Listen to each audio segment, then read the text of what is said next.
An Alaska native and former smoker is part of a national anti-smoking campaign by the Centers for Disease Control and Prevention.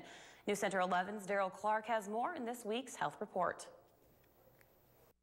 Michael George Patterson can't imagine a time when he didn't have a cigarette in his hand. Well, I was 9 years old when I started. There were a couple of different reasons. One was, a lot of us do things for peer pressure because we want to identify with one group or another.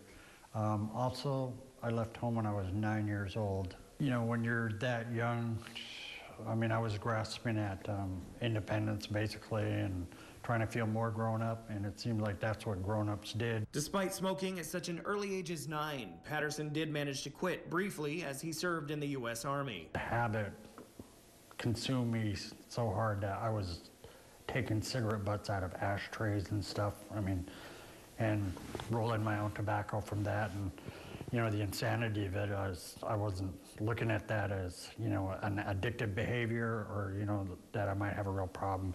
I looked at that was I was being smart. The years of smoking, at times as much as 2.5 packs a day, did its damage to Patterson, who eventually contracted chronic obstructive pulmonary disease.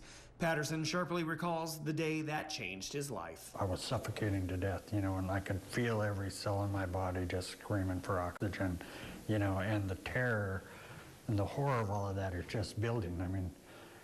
Suffocation is a terrifying thing. Unless the person experiences, they have no idea, just how extreme that level of terror is. Patterson was selected as one of 8 people by the Centers for Disease Control and Prevention for their latest anti-smoking campaign.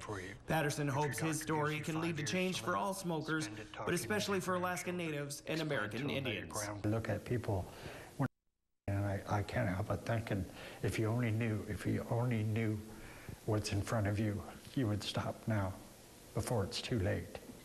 The Health Report is brought to you by the Ear, Nose, and Throat Clinic, located in the Medical Dental Arts Building. Call 456-7768.